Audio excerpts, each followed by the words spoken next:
Daniel had always tried to be the kind of son-in-law every mother dreamed of, polite, respectful, and patient. When he married Sophie, he knew her mother, Evelyn, was difficult, controlling, proud, and quick to judge. She made it clear from the start that Daniel wasn't good enough for her daughter. He didn't have a fancy job, didn't come from wealth, and, worst of all in her eyes, didn't carry a family name that opened doors. Still, for Sophie's sake, Daniel endured every jab, every passive-aggressive comment, and every smug look across the dinner table. Over the years, Evelyn's disapproval only grew stronger. She criticized everything, from Daniel's clothes to his car to the way he held a fork. Sophie could have married a doctor or a lawyer, she'd often say in front of guests, pretending it was a joke. Daniel smiled through it, never once losing his temper.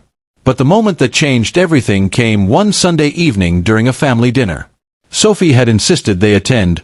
"Mom's trying to make peace," she'd said. "Let's just go for me." Daniel reluctantly agreed, hoping maybe this time would be different. When they arrived, the house was filled with a rich aroma of roasted chicken and herbs. Evelyn greeted her daughter warmly but barely glanced at Daniel. "Oh, you're here," she said dryly, turning away. They sat at the long mahogany table. Platters of food were passed around, potatoes, vegetables, gravy. But when the main dish came, Evelyn stopped in front of Daniel's plate and set the serving spoon down. "You know," she said, loud enough for everyone to hear, "maybe it's better if you skip dinner tonight. This food is for family." The table went silent. Sophie's face turned red with anger. "Mom, what are you doing?" she snapped. Evelyn smiled tightly. "I'm just saying what everyone's thinking. Some people don't belong at this table." Daniel froze, his fork still in his hand. Every insult, every humiliation, every dismissive glance over the years suddenly came rushing back. But instead of getting angry, he set his fork down and looked up at Evelyn calmly. "You're right," he said quietly. "Not everyone here is family. But before I go, I think it's time you knew something." Evelyn frowned. What could you possibly have to say? Daniel took a deep breath and reached into his jacket pocket. He pulled out an envelope and placed it gently on the table. "You might want to read that," he said. Evelyn hesitated, then picked it up. Her expression shifted from annoyance to confusion as her eyes scanned the letter inside. This can't be right," she stammered. "Oh, it's very right," Daniel said evenly. "3 months ago, the hospital board approached me about an acquisition deal. You know the clinic where you work part-time? The one that's been struggling." Evelyn's hand trembled slightly. "Yes," she said slowly. Daniel nodded.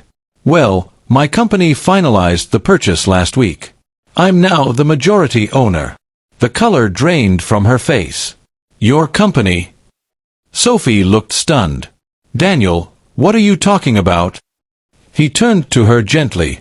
"I didn't want to say anything until it was done. Remember when I started that small logistics business 5 years ago? It grew faster than I expected. We recently expanded into healthcare transport and acquisitions. This," he gestured to the letter, "is part of that expansion." Evelyn's mouth opened, but no words came out. "So, you're my boss now," she whispered. Daniel gave a faint, almost sad smile. "Technically, yes. But don't worry, I don't hold grudges. I just wanted the truth out before you made any more assumptions about who belongs where." Sophie's father, who had been quiet until now, cleared his throat. "Evelyn," he said sternly, "you owe Daniel an apology." For once, the proud woman had nothing to say. She simply stared at her plate, her pride collapsing under the weight of her own cruelty. Sophie reached for Daniel's hand under the table, her eyes shining with quiet pride. Dinner continued, awkwardly at first. Evelyn avoided eye contact, her earlier arrogance replaced by silence. Daniel didn't gloat, didn't rub it in. He simply carried on, helping serve dishes and cracking small jokes to ease the tension. By dessert, laughter had returned to the room. Even Evelyn managed a forced smile or two. As they got up to leave, Evelyn followed Daniel to the door. "Daniel," she began, her voice softer than he'd ever heard it. "I misjudged you." He turned, meeting her eyes kindly. "You didn't misjudge me," he said. "You just never gave me a chance to show you who I really was." She nodded, unable to respond. Daniel offered a polite smile and walked Sophie to the car. As they drove away, Sophie turned to him and whispered, "You handled that perfectly." He squeezed her hand gently. "Sometimes, the best revenge isn't anger," he said. "It's letting the truth speak for itself." The next week, Evelyn showed up at Daniel's office, not to beg, not to apologize publicly, but to hand him a homemade pie with a simple note attached. "Thank you for your patience. You are family." And from that day forward, the tension that had shadowed their family began to fade. Evelyn never mocked him again.